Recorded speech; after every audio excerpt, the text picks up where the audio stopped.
Rex was already throwing himself against the cage door before Caleb got the cruiser in park. Not barking, not whining, just hitting the metal with his whole body over and over, with the kind of focus that meant one thing, and one thing only. Something was alive in that ditch. Something that should not still be breathing.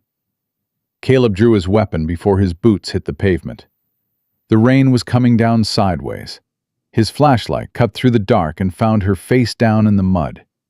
One hand still locked around a black case, like she had decided, at some point between living and dying, that letting go was the one thing she refused to do.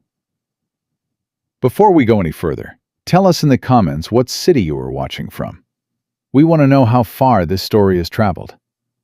If you believe that one decision made in the dark can change everything, please hit like and subscribe so you never miss what comes next. Now stay with us, because what happened on Route 9 that night is something none of them will ever fully explain. And neither will you once you hear it. Rex found her first. That was the thing Caleb could never quite get past, even months later. He had been the one driving. He had been the one who spotted the abandoned vehicle, sitting half off the road, with the engine still running, and the driver's door hanging open. He had been the one who called it in on instinct, before something made him stop. Something that was not procedure, and not training, and not any of the things they taught you at the academy. It was the dog. Rex had gone completely, absolutely still in the back kennel. Not a growl, not a sound. Just that posture, that locked focus, pointed straight at the ditch on the south side of Route 9. 2 years of working with that animal had taught Caleb one thing above everything else. When Rex went still like that, you did not ask questions. You moved. He found her face down in 6 inches of standing water and mud, wearing shredded tactical gear that had been designed for people who operated in places where being found meant being killed. She had a pressure bandage wrapped around her midsection, applied with enough skill that she had done it herself. Probably in the dark, probably while moving. It was soaked completely through. Her skin was the color of old wax. Her pulse, when Caleb pressed 2 fingers to her throat, was a suggestion, a rumor of a heartbeat. He rolled her onto her back, and her eyes opened. Not gradually, not the slow flutter of someone waking from unconsciousness. They opened like a switch had been thrown, sharp and dark, and completely aware of where she was and what she was looking at. She focused on Caleb's badge first, then his face, then the cruiser behind him, with Rex still locked on her through the cage door. "Don't," she said. Her voice sounded like it had been dragged over gravel. "Don't call it in. Ma'am, you need medical attention right now. I need you to listen to me for 30 seconds before you touch that radio." She tried to push herself up on one elbow, and her whole body fought her. She won, barely. "If you call this through your dispatch, I am dead before a bus gets here. You understand what I'm saying to you? They are monitoring the frequency." Caleb's hand was on his radio. He looked at her. He looked at the case she was still holding. He looked at the tree line on the north side of the road and the way the darkness back there felt different from regular darkness. The way it felt occupied. "Who are you?" "My name is Maya Torres. I am a lieutenant in the United States Navy, Special Operations, and I have been running for 11 days with a bullet fragment in my side and evidence on those drives that will get 14 American operators killed on their next mission if it does not reach someone who is not inside the network." She held the case up with a hand that shook badly. "I need you to decide in the next 10 seconds whether you are the right person or the wrong person, because I do not have more time than that." The radio on Caleb's shoulder crackled with a routine traffic stop update from the east side of the county. Completely ordinary, completely normal. He stared at Maya Torres lying in the mud on Route 9 at 2:47 in the morning, looking like she had fought a war and lost everything except the part of her that refused to quit. He took his hand off the radio. "Can you stand?" "Not well." "I'm not taking you to County General." "Good." "I'm not taking you to the precinct either." Her eyes narrowed. "Then where?" "Somewhere nobody calls ahead to," Caleb said. "Get up. I'll help you." Rex made one sharp sound from inside the cruiser when Caleb got Maya to the back door. Not a bark. More like a punctuation mark at the end of a sentence the dog had already decided was true. Caleb opened the door, and Rex shifted immediately, pressing his body against the far side of the seat, making room. The dog dropped his head across Maya's legs the moment she was inside and held it there. She looked down at him with an expression that had no words attached to it. Something between recognition and grief. "He's not going to hurt you," Caleb said. "I know," Maya said quietly. "He's doing the same thing Remy used to do." Caleb did not ask who Remy was. He got behind the wheel and pulled onto Route 9, heading south, away from Cedar Falls, away from dispatch, away from everything his training said he was supposed to do. He drove in silence for 3 minutes, while Rex kept his head on Maya's legs, and she stared at the ceiling of the cruiser, and breathed in the careful, deliberate way of someone managing pain that would otherwise manage them. 14 operators, Caleb said finally. Active mission. Briefing window closes in 48 hours. Once they deploy, the insertion route is already compromised. The handoff already happened. Her voice was steady, in the way that things are steady when steadiness is a choice made second by second. They'll go in and they won't come out. Not because the mission failed, because someone sold the coordinates. To who? Whoever paid the most. Cartels, foreign operatives, private military contractors looking for leverage. It doesn't matter who bought it. What matters is who sold it, and how many times they've done it before. Caleb turned onto Millbrook Road without signaling. Old habit from a summer spent helping his grandfather run this property, learning every unpaved track that didn't appear on any map the county had ever printed. "How many times?" he asked. Maya was quiet for a moment that lasted too long. "My unit was 6 people," she said. "We walked into an ambush 14 days ago, at a location that was listed in our own evidence files as a known handoff site. 3 of my teammates died in the first 2 minutes. The other 2 didn't make it to the extraction point." She stopped, started again. "I am what's left of us, and what I'm holding is what we managed to document before it all went wrong." Rex lifted his head from her legs and pressed his nose against her arm. She put her hand on top of his head without thinking, the way you reach for something familiar when the world gets too large to hold. Caleb pulled through the gate of his grandfather's farm and cut the headlights before he hit the main yard. He sat for a moment, with both hands on the wheel, looking at the dark house that smelled like motor oil and old wood, and the particular silence of a place that had not been used in too long. "I need to understand something," he said. "You said they're monitoring dispatch frequencies." "Standard frequencies, yes. They have a relay scanner keyed to anything coming out of a 6-county radius. The moment you call in an injured female military in tactical gear, a flag goes up and someone makes a phone call. And that phone call ends with 2 vehicles on this road within 20 minutes. How do they have that kind of reach?" Maya looked at him for the first time since they had been moving. Really looked at him. The way people look at someone when they are deciding how much truth the situation can hold. "Because the man running this operation spent 20 years inside the system, building relationships," she said. "He knows where the doors are because he helped install them. He has contacts in federal law enforcement, in military intelligence, in private security firms that hold government contracts. He is not some outside threat that someone failed to stop. He is someone who was trusted and chose to become something else." The name sat in the air between them like a loaded question. Harlan Voss, Maya said. Former defense intelligence contractor, current operator of a ghost network that has been selling classified mission data for 6 years. Somewhere between 200 and 300 operator deployments compromised. An unknown number of casualties that were officially attributed to combat and were not.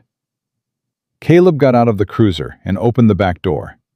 Rex jumped down first and immediately moved to the perimeter of the yard, nose down, working the darkness with a kind of efficiency that made Caleb feel slightly better about every decision he had made in the last 15 minutes. He helped Maya out and through the front door of the farmhouse. She made it to the floor near the wood stove and did not pretend she could go further. He built a fire in the time it took her to start shaking in the deep, uncontrolled way of someone whose body had been operating on adrenaline for too long and had just run out. "There's someone I can call," Caleb said. "No radio, personal cell. She's retired Army, current captain, and she has never once, in 15 years, done the easy thing when the right thing was available." Maya's eyes found him through the firelight. "She inside the system?" "She used to be. Now she runs a county sheriff department in rural Tennessee, and she does not owe anyone anything." "How well do you know her?" Rex came back inside and lay down directly against Maya's side, pressing his warmth against her like a decision. The dog had already made his choice about this woman. He had made it in the ditch. He had made it in the cruiser. He was making it again, right now, and there was nothing uncertain about it. Caleb looked at his partner. Then he looked at Maya Torres, who had been running for 11 days, with a bullet in her side and 14 lives in her hands, and nowhere left to go until a patrol unit happened down a road it normally did not patrol at 2:47 in the morning. "I know her well enough," he said, and reached for his phone. Outside on Millbrook Road, nothing moved. The rain came down. The dark held. And somewhere in the county scanner traffic, someone was waiting for a call that never came. Captain Dana Merritt arrived at Millbrook Road 40 minutes after Caleb called her. She did not knock. She walked straight through the unlocked door, took one look at Maya on the floor with Rex pressed against her side, and said nothing for 5 full seconds. Then she pulled off her coat, dropped it on the chair nearest the stove, and knelt down with the unhurried precision of a woman who had seen people broken in every way a person could be broken, and had stopped being shocked by it years ago. "How long since the wound was last cleaned?" Merritt asked. 48 hours, maybe more," Maya said. "I lost track around day 9. Merritt looked at Caleb. "You have a first aid kit in that unit?" "Full trauma bag in the trunk." "Get it." He was already moving. Rex stayed with Maya. When Caleb came back inside, Merritt had Maya's jacket off and the pressure bandage cut away, and her face had gone absolutely neutral, in the way faces go neutral when the person wearing them is working very hard not to react to what they are seeing. "How are you alive?" Merritt said. It was not a rhetorical question. "Stubbornness, mostly," Maya said. "That tracks." Merritt took the trauma bag from Caleb without looking up. "Sit down, Rourke. You look like you're about to arrest someone, and there's nobody here to arrest yet." Caleb sat. Rex glanced at him once, then returned his full attention to Maya, in the way the dog had been doing since the ditch. That fixed, steady focus that Caleb had come to understand was not watchfulness, but something closer to commitment. Merritt worked in silence for several minutes. Maya did not make a sound, which told Caleb more about her than anything she had said on the drive over. When Merritt finally sat back on her heels, her expression had shifted from neutral to something harder to read. "The fragment is still in there," Merritt said. "I can't get it out here. You need a surgeon." "I need 48 hours, Maya said. "The fragment has been there for 11 days. It can wait 2 more. It can also shift and nick something that won't wait at all." "Then we move fast." Maya looked at Merritt directly. "Did Caleb tell you what's on those drives?" "He told me enough." "Then you understand why a hospital is not an option right now." Merritt was quiet for a moment. Then she said, "I know a veterinarian." Both Caleb and Maya looked at her. "Former Army Veterinary Corps. Samuel Greer. He was a combat medic for 6 years before he cross-trained. He has treated more humans in the field than he has ever treated animals in a clinic. And he does not ask questions he does not need the answers to." Merritt was already pulling out her phone. "He lives 12 minutes from here. I'm calling him now." "Captain," Maya said. Merritt paused. "Before you make that call, you need to understand that anyone who walks through that door tonight becomes a target. I am not saying that to be dramatic. I am saying it because 2 of the people in my unit died trying to find help through channels they thought were clean. And the channels were not clean." Maya's voice did not waver. "This man Voss has reach inside federal law enforcement. I do not know how deep it goes or where it stops. What I know is that it stopped my unit from doing what I am trying to do right now, and I will not watch it happen to anyone else." Merritt looked at her for a long moment. "Lieutenant Torres, I did 2 tours in Iraq and 1 in Afghanistan. I came home, took a job in a county where most people think the biggest threat is a meth cook operating out of a double-wide, and I have spent 15 years watching bureaucracies protect themselves instead of the people they were built to serve." She put the phone to her ear. "I am not afraid of Harlan Voss. I am angry about him. There is a difference. Now let me make this call." Rex's tail moved once against the floor. Caleb decided that was a vote. Samuel Greer arrived in under 15 minutes, looking like a man who had been pulled out of sleep but had not been surprised by it. He was in his early 60s, compact, with hands that moved with the practiced economy of someone who had worked in spaces where every motion had to count. He examined Maya's wound without commentary, asked 3 clinical questions, and then said to Merritt, "She needs a hospital within 72 hours. I can stabilize her for now. After that, we are in a different conversation." 72 hours, Maya said. "That's more than I need." "You keep saying that," Greer said, without looking up. "What happens at hour 48? "Either the mission gets pulled or it doesn't.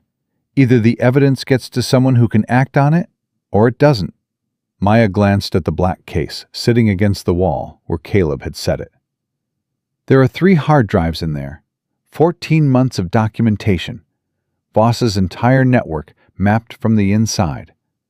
Operator identities, sale records, buyer communications, financial transfers through 6 different shell companies. My unit spent 4 months building that file before he burned us." Greer paused what he was doing, just for a second. Then he kept working. "My unit's analyst," Maya continued, her voice dropping slightly, "spent the last 3 hours of her life making sure those drives were encrypted and sealed before she handed them to me and told me to run. Her name was Chief Petty Officer Danny Reyes. She was 26 years old, and she had a daughter in Pensacola." Maya stopped. "I am going to make sure that what she did means something. That is the only thing I have left to do." Nobody spoke. The fire in the wood stove clicked and settled. Rex pressed closer against Maya's side, and she let him. It was Caleb who broke the silence, and he did it by asking the question that had been sitting in the back of his throat since Route 9. "The 14 operators on the next mission, do they know their insertion route has been compromised?" "No," Maya said. "Does anyone in their command know?" "The leak is inside the command structure. That's the problem. I don't know how high it goes. Could be 1 person, could be 3. The moment I flagged the mission through any official channel, whoever is feeding Voss information knows I'm alive and knows what I have." She looked at Caleb. "That's why I told you not to call dispatch. It's not just scanner monitoring.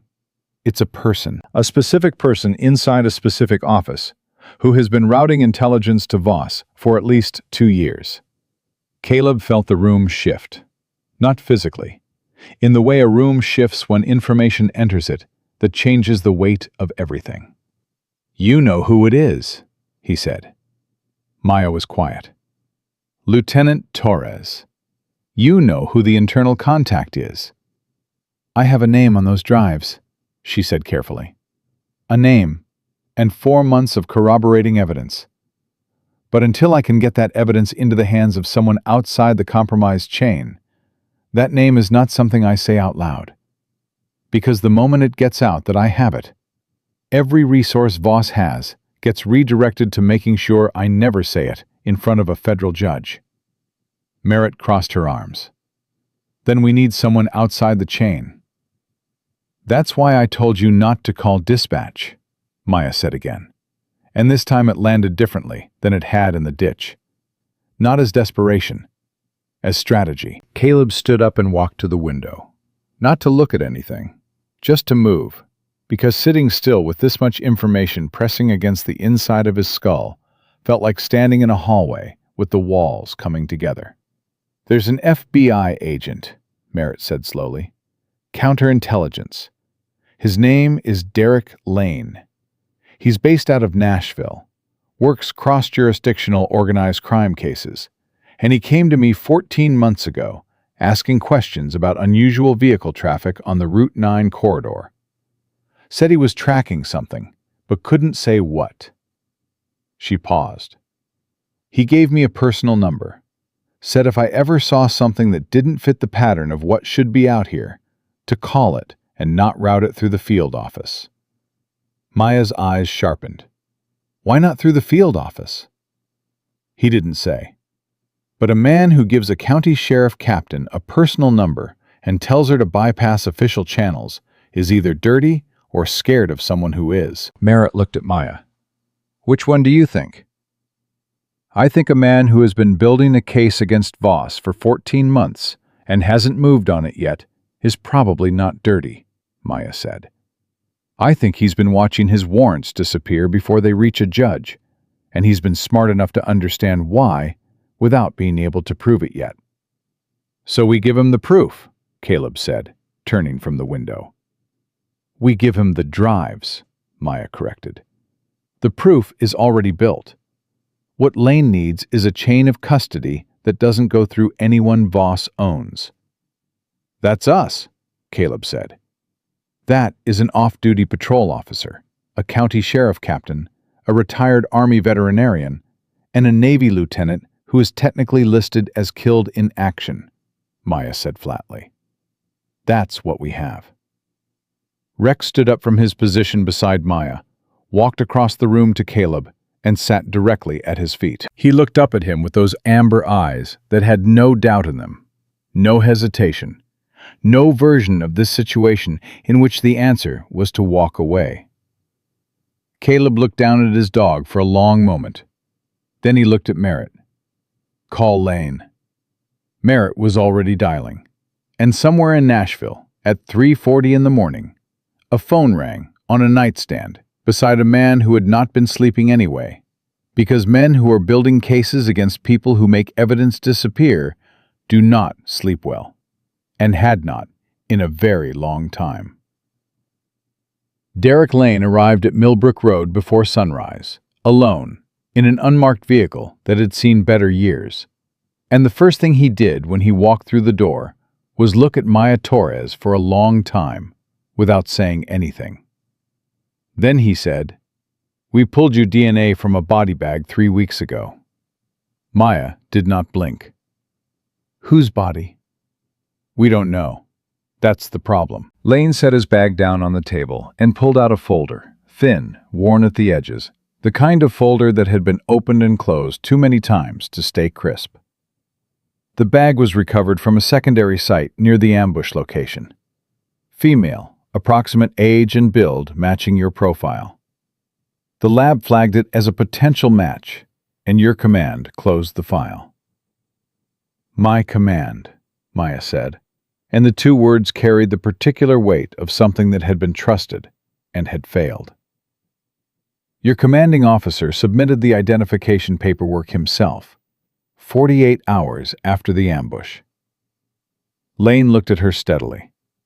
Which means either he made a catastrophic error in a grief response, or he knew exactly what he was doing.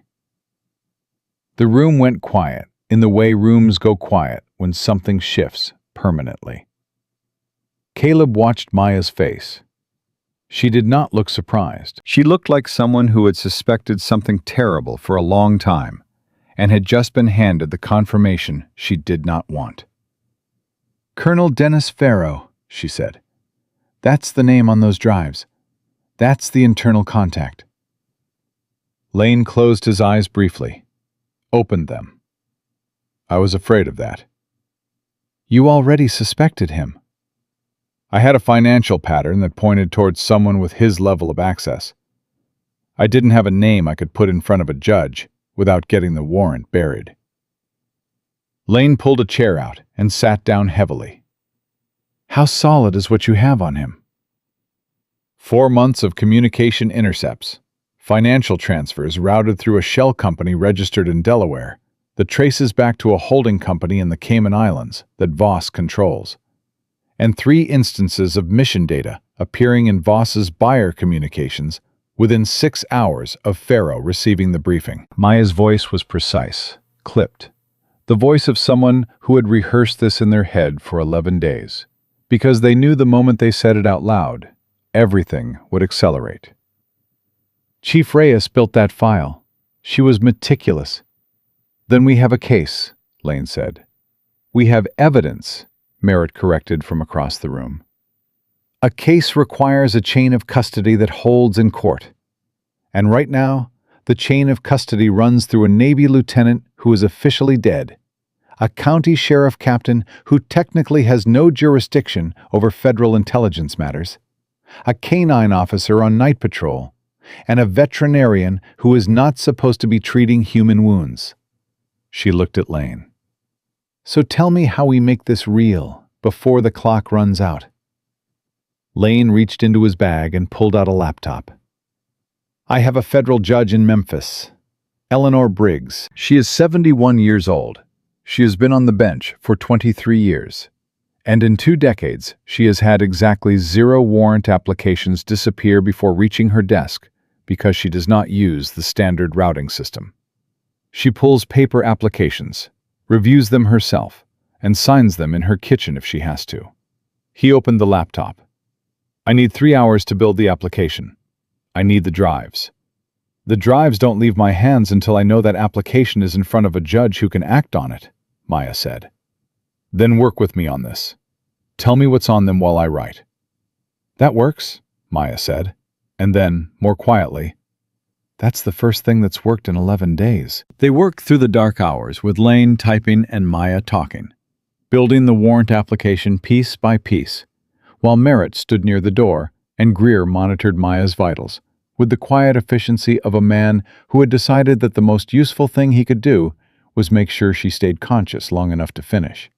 Rex lay at Caleb's feet under the table, not sleeping, listening, in the particular way dogs listen when they understand that what the humans around them are doing matters enormously, even if the words make no sense.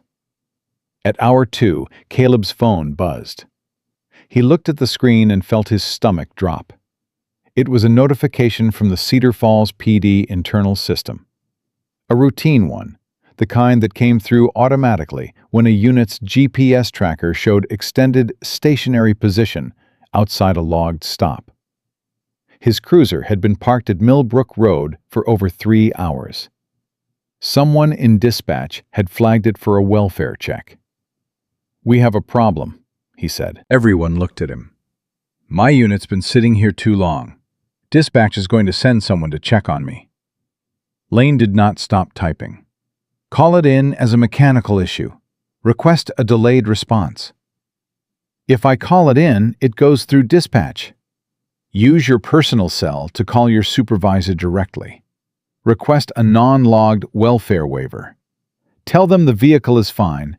You pulled over to handle a personal matter and lost track of time." "That's a lie." "It's a lie that keeps this location off the scanner for another 2 hours, Lane said. "Which is exactly how long I need.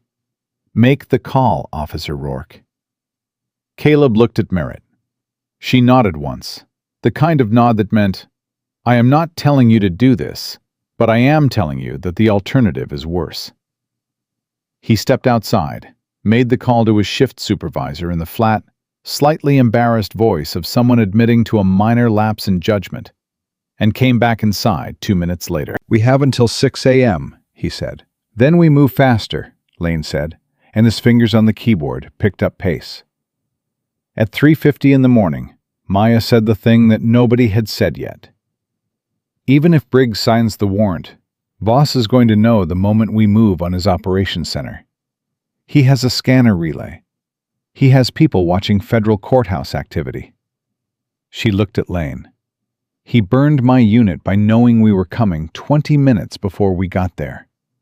We cannot give him 20 minutes. "The warrant application goes through a closed channel directly to Briggs's home address," Lane said. "Not through the courthouse, not through the standard system. She will sign it at her kitchen table and call me on my personal cell. No court clerk, no administrative routing, no digital footprint in any database Voss has access to." "How often have you done that?" "Twice before.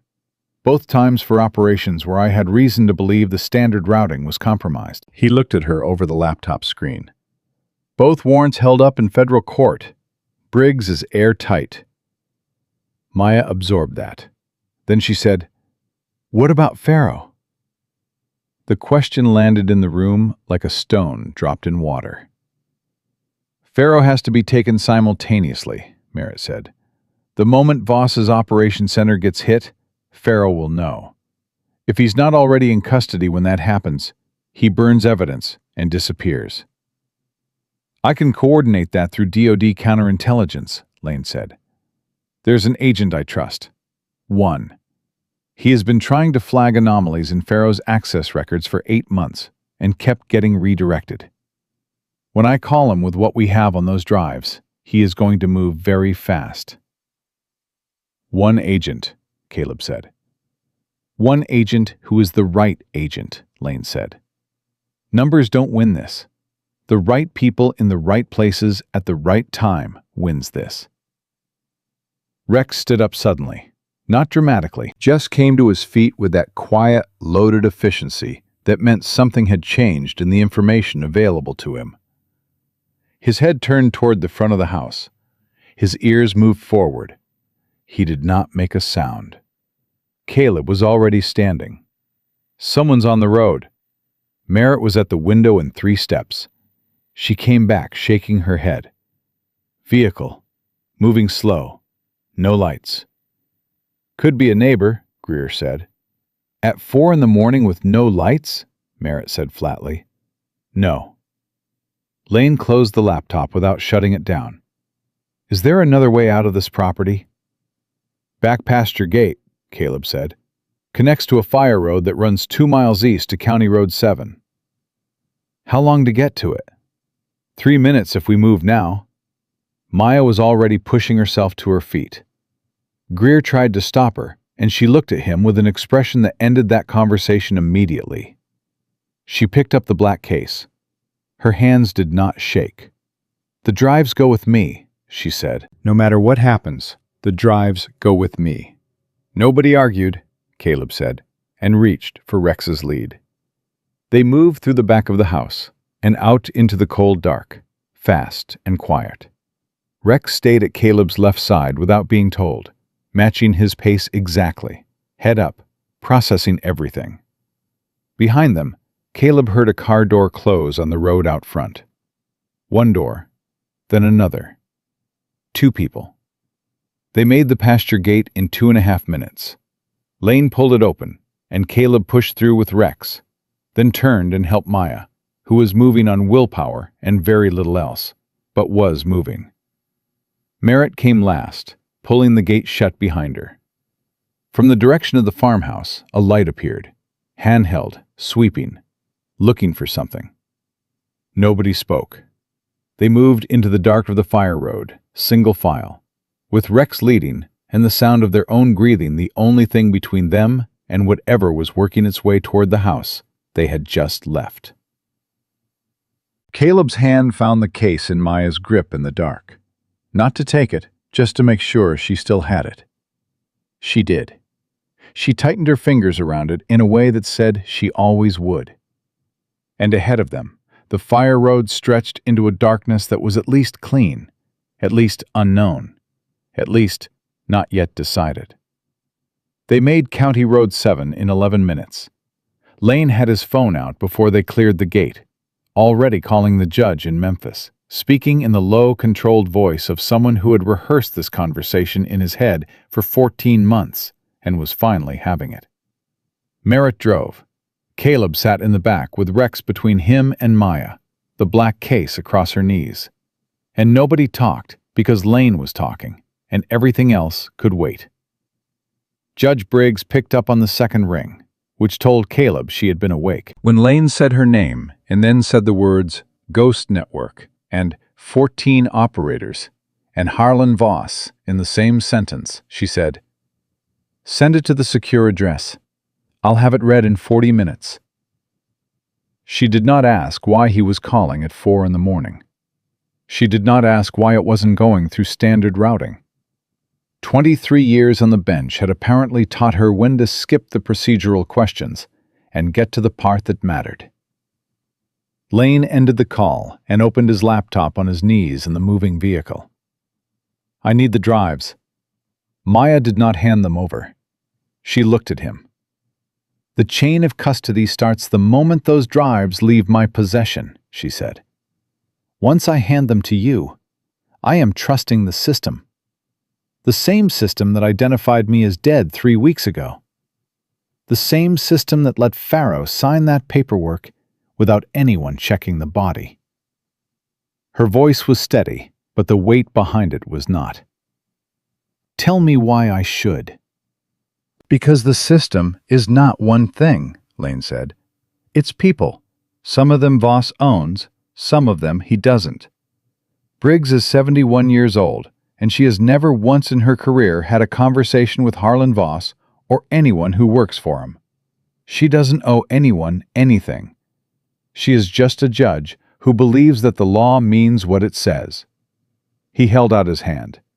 "That's what you're trusting. Not the system. Her." Maya looked at his hand for a moment that stretched too long.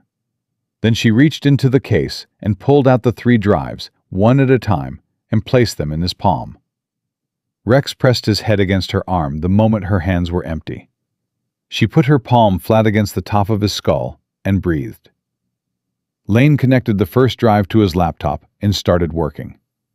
Merritt kept driving. Caleb watched the road behind them and tried not to think about the light sweeping through the farmhouse back on Millbrook Road, or about the 2 car doors he had heard, or about the fact that someone had found that location and he still did not know how. He had an idea, though, and it sat in his chest like a coal. "My call to dispatch," he said quietly. Merritt glanced at the rear view. 3 hours ago, I called my supervisor on my personal cell to explain the extended stationary reading. Personal cell, not department radio." He paused. "But the GPS tracker in my unit is logged through department servers. Anyone with access to those servers could have seen the location flag before I even called it in." The vehicle went quiet. "Who has access to department servers?" Lane asked without looking up. "Sheriff's Department, County IT, and any federal agency with an active cross-jurisdictional data sharing agreement." Caleb stopped. "Which includes HSI field offices." Lane stopped typing. "You said Voss has contacts in federal law enforcement," Caleb said to Maya. "How specific is that? Are we talking field agents, or are we talking someone with administrative access to interagency data systems?" Maya turned to look at him, and her expression told him he had just found something she had not considered. "The buyer communications on those drives," she said slowly. "There are 2 entries listed only as administrative access. No name, no agency identifier. Danny flagged them as unresolved because she couldn't pull a specific identity from the routing data. She said whoever it was knew how to stay invisible inside the system infrastructure. Someone who understands interagency data architecture," Merritt said. Someone who could see a GPS flag on a patrol unit in Cedar Falls at 3 in the morning and know exactly what it meant, Caleb said. Lane closed his laptop, opened it again. I need to make another call. Who?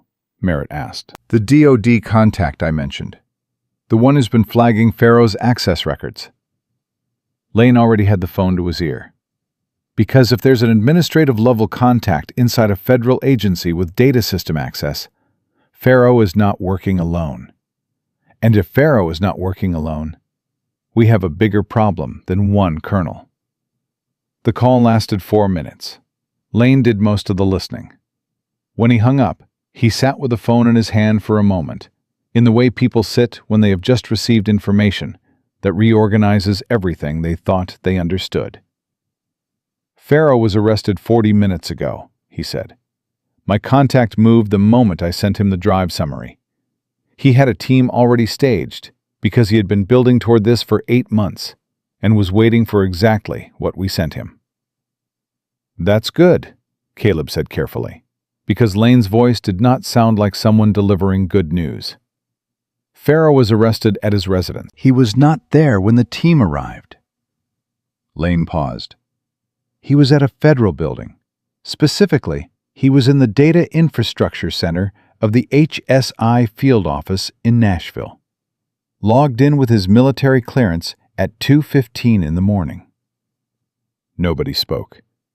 He wasn't running, Maya said. No, Lane agreed. He was making sure something got done before we could stop him. My contact is trying to determine what system he accessed, but the timestamp puts him in that building at exactly the same time our GPS flag appeared. Lane looked at Caleb. He found us through your unit's tracker. And whatever he did after that, he did it from inside a federal building using a military clearance that is still technically active because the arrest happened 20 minutes after he logged out. What did he do? Merritt said. Her voice had gone flat and hard. We don't know yet. Then we need to know now, she said. Because if Pharaoh used that window to push information out to Voss, then Voss knows about the warrant application. He knows about Briggs, and he has the same 40-minute window we have before she signs. Lane was already calling Briggs back. The phone rang 6 times. 7. He ended the call and redialed. 4 rings this time, then voicemail. She was awake 20 minutes ago, Caleb said. Lane tried a 3rd time. Nothing. The silence in the vehicle was the particular kind that no one wants to be the first to name. Drive faster, Lane said to Merritt. We're going to Memphis. Merritt drove faster. Rex stood up in the back seat, bracing against the acceleration, and turned to face forward through the windshield, with his ears pushed forward and every muscle in his body oriented toward whatever was ahead of them. He had been doing his job since the ditch on Route 9 without a single moment of doubt or hesitation, and he was still doing it now, in a moving vehicle at 4:30 in the morning, heading toward a city that held either their last chance or the end of it. Caleb put his hand on the dog's back. Rex leaned into it without looking away from the road. They were 40 minutes from Memphis when Lane's phone rang. He answered it before the first ring finished, listened for 8 seconds, then said, "She's okay?" Caleb exhaled. Someone cut her landline and jammed her cell signal from outside the house, Lane said, putting the phone down. Her neighbor, a retired state trooper who lives 2 doors down, noticed a vehicle parked outside with a signal jammer array in the back. He called it in on his own cell. Local PD responded. 2 men in the vehicle, no ID, professional equipment. He looked at Maya. Voss sent people to stop the warrant from being signed. Did it work? Maya asked. Briggs signed it from her neighbor's kitchen, using the trooper's cell to call me back. Lane's mouth did something that was almost a smile. 71 years old, and she signed a federal warrant at 4:40 in the morning in her bathrobe at a neighbor's kitchen table, while local PD processed two of Voss's people in the driveway. He picked up the laptop. "We have our warrant." Maya closed her eyes for exactly 3 seconds. Then she opened them. "Then we go to the operations center, now, before he moves anything." "We go with a team," Merritt said. "We are not 4 people and a dog walking into a federal warrant execution." "I have 2 deputies I trust with my life," Caleb said. "They've served with me. They don't know what's happening tonight, but they will show up and they will do what needs doing. That's who they are." "Call them," Merritt said. "Lane," Maya said. "The 14 operators, the mission." My DoD contact is pushing a suspension through the moment the warrant hits the active file. The mission will not deploy. He looked at her. "That part is handled." Maya absorbed that with the stillness of someone receiving news they had been carrying the weight of for too long to react to normally. She did not cry. She did not speak. She just sat with it for a moment, and then she straightened her spine and looked at the road ahead. "Then let's finish this," she said. Rex turned his head back from the windshield and looked at Maya, then at Caleb, then forward again, steady and certain, the way he had been since the beginning, since a ditch on Route 9 in the rain, since a decision made in the dark by a 25-year-old patrol officer who had no authority to do what he did, and did it anyway. The operations center was 40 minutes away. Voss did not know they were coming. He thought he had stopped them. He thought the jammer had worked, that Briggs was unreachable, that the warrant was dead, that Maya Torres was a ghost story that would fade before sunrise. He was wrong about all of it, and he was about to find out how wrong in the only way that would ever mean anything. They hit the operations center at 5:47 in the morning with 6 people, 1 dog, and a federal warrant signed in a neighbor's kitchen by a judge in a bathrobe who had decided that the law meant what it said. Caleb's 2 deputies, Carter and Briggs, had shown up at the County Road 7 meet point 12 minutes after he called. No questions asked, exactly as he said they would. Carter had looked at Maya, at the case, at Rex, and at Caleb's face, and said, "Tell me what we're walking into." Caleb told him. Carter had nodded once and checked his weapon. That was the entire conversation. The operations center was a converted logistics building registered to a shell company that appeared on Voss's financial records 17 times under 4 different names. From the outside, it looked like nothing. That was the point. Lane had the layout from documents on the second hard drive, a floor plan that Danny Reyes had photographed and encrypted 11 weeks before she died. Because she had been meticulous about everything. Because she had known that the people who came after her would need to see exactly what she had seen. Rex signaled before they reached the side entrance.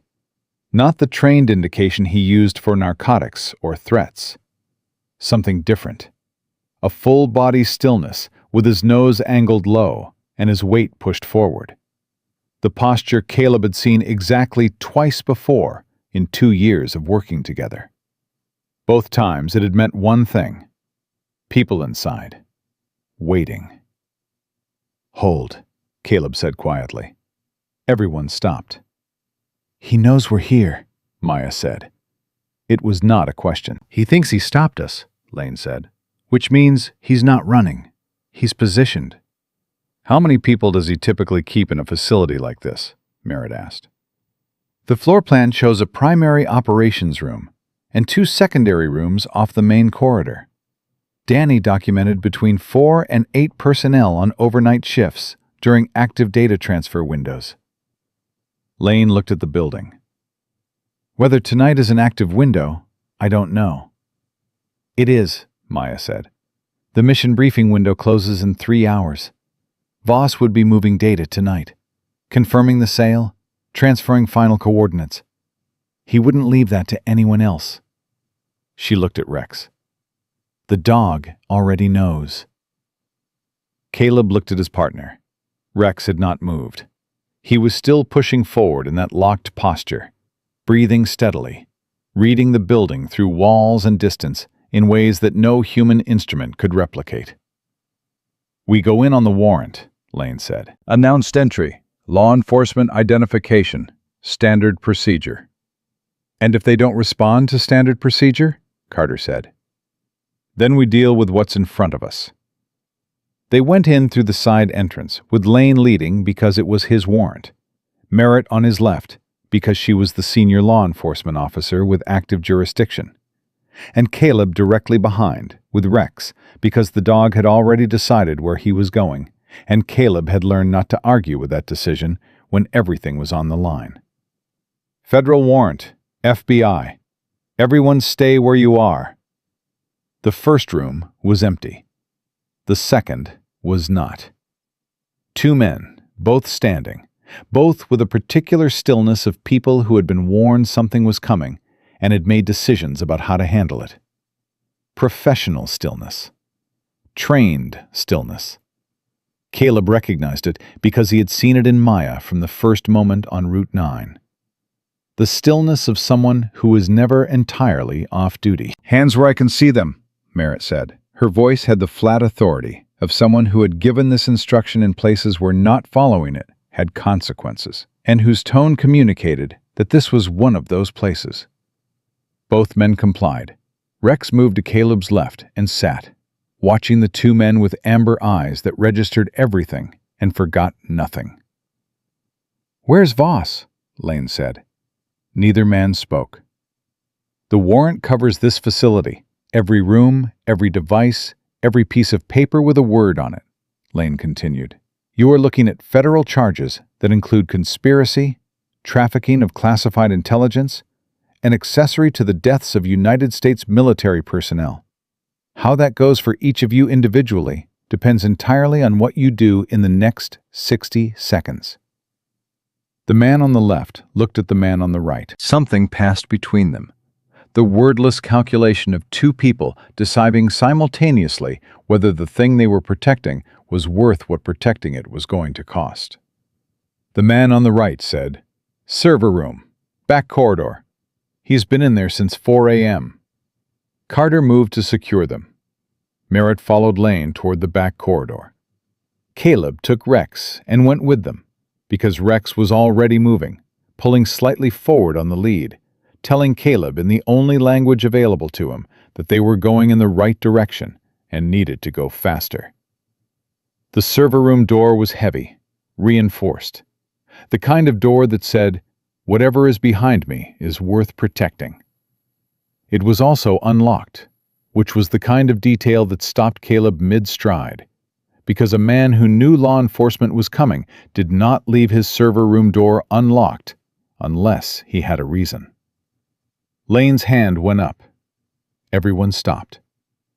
Rex pressed against Caleb's leg and looked up at him, not with the locked threat posture from outside, with something else, a different kind of attention, the kind that said, "The information has changed, and you need to listen to what I'm telling you right now."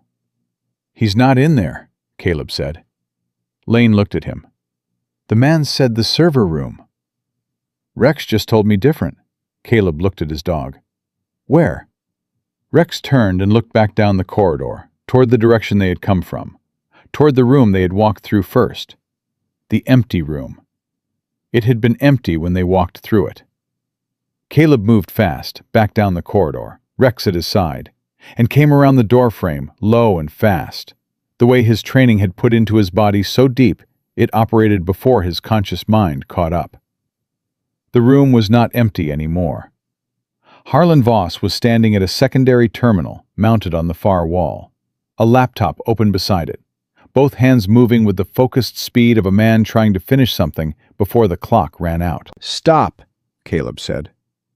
Voss did not stop. "I said stop. Hands away from the keyboard. Now." Voss's hands kept moving. "I need 20 seconds. "You don't have 20 seconds.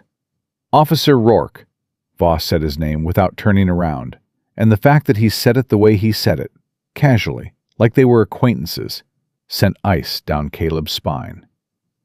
You are a 25-year-old patrol officer from a county of 40,000 people. You have no federal clearance, no counterintelligence training, and no authority over what I am doing right now. You found a woman in a ditch and made a series of decisions that you do not fully understand the implications of yet. His hands still moved. Walk away. Take your dog and walk away, and this is the last time anyone with my resources pays attention to you. Rex stepped forward, not on command, on his own, with the particular certainty of an animal that had been making correct decisions all night and was not about to stop now. He planted himself directly between Caleb and the terminal, facing Voss. And he made a sound that was not a bark and not a growl, but something between them that communicated with absolute clarity that the next voluntary movement toward that keyboard would not be acceptable. Voss turned around. He looked at Rex for a long moment, then at Caleb, then at Lane and Merritt, who had come in behind them and were now positioned on either side of the room, with no version of this ending well for the man standing at the terminal. "It's already sent," Voss said. "Whatever you think you stopped tonight, it's already in motion. The buyers have the data. The mission compromise is complete. You're 3 hours too late." "The mission was suspended 40 minutes ago," Lane said. "My DoD contact pulled it the moment the warrant was signed. The 14 operators are on the ground in Fort Campbell right now, wondering why their deployment got scrubbed with no explanation." He walked toward Voss steadily. "The data you just sent is going to a dead drop that federal counterintelligence has been monitoring for 6 weeks. Everyone who touches it gets added to the indictment." He stopped 2 feet away. "So what you just did was not save your operation. It was add 15 more names to your buyer list for the prosecution." Voss said nothing for a long moment. For the first time since Caleb had entered the room, the man's hands were completely still. "Harlan Voss," Lane said, "you are under arrest." The next hour was the controlled, unglamorous machinery of justice doing what it was built to do when the right people refused to let it fail. Voss in handcuffs, calm in the way men are calm when they have already begun calculating their legal options. The server room secured and documented. Evidence bags filling with drives and printed records, and a physical ledger that contained 6 years of transactions, in handwriting that a forensic analyst would later describe as the most damning single document in the history of military intelligence trafficking prosecutions. Maya sat on the floor of the main room, with her back against the wall, and Rex's head in her lap, and she did not move for a long time. Caleb sat beside her because it seemed like the right thing to do, and because Rex had positioned himself across both of them in a way that made the choice self-evident. "It's done," Caleb said. "Pharaoh," Maya said. "In custody. Lane's contact confirmed it 20 minutes ago." "The 14 operators." "Safe. Mission suspended. No casualties." Maya looked at the ceiling, breathed in, breathed out. "Danny would have wanted to know that part," she said quietly. "That the 14 made it. That's the part she would have needed to hear." "She built the case that made it possible," Caleb said. "That's how she knows." Maya looked at him. Her eyes were exhausted and certain, and full of something that had been carried a very long way before it was allowed to put itself down. "You know what I thought when I saw your badge in that ditch?" she said. "What?" "I thought, wrong person, wrong county, wrong everything. I thought I was going to die in the mud because the one person who found me was a small-town cop who had no idea what he was walking into." She looked at Rex, who was breathing slowly against her legs, warm and steady and absolutely present. "Then your dog looked at me the way Remy used to look at me before a mission, like there was no question in the world about whether we were going to make it through." She put her hand on Rex's back. And I thought, maybe not wrong after all. Rex's tail moved once against the floor. Merritt appeared in the doorway. Ambulance is here for Torres. Greer is outside. She looked at Maya. Non-negotiable this time. Non-negotiable, Maya agreed, and let Caleb help her to her feet.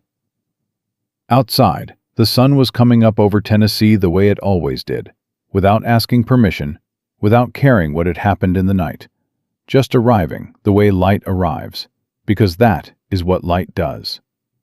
Caleb stood in it for a moment, with Rex at his side, and felt the particular exhaustion of a person who had spent a night doing something that mattered, and had come out the other side with everyone still breathing. His phone buzzed. His supervisor, undoubtedly wondering about the patrol unit that had been offline for 6 hours, and the officer who had called in a mechanical delay and never called back. He let it ring. He would explain everything. He would face every procedural consequence that came from the decisions he had made on Route 9 at 2:47 in the morning. And he would make every one of those decisions again, without changing a single one. Rex pressed against his leg and looked up at him with amber eyes that had never once, in the entire length of this night, carried anything other than absolute certainty. That was the thing about working with a dog who was built for this. They did not second-guess.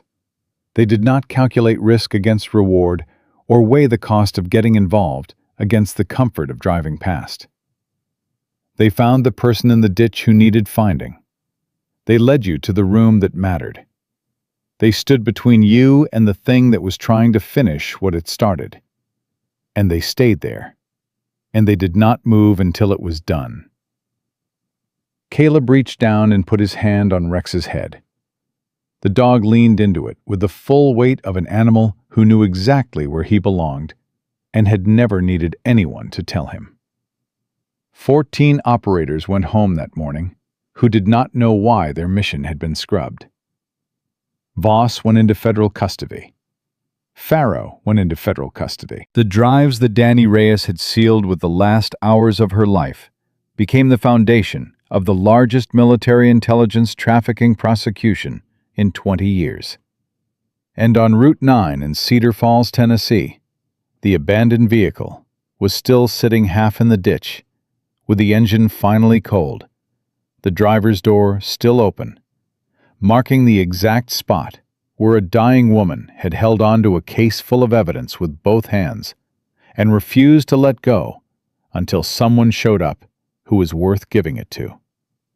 Someone did show up. He was 25 years old. He wore a navy blue uniform with full-duty gear, and he had a German shepherd in the back who had already made up his mind before the cruiser stopped. That was enough. It was always going to be enough. Because the right person in the right place at the right moment, choosing to act instead of pass, is not luck, and it is not coincidence. It is the only thing that has ever actually changed anything in this world. And it always will be.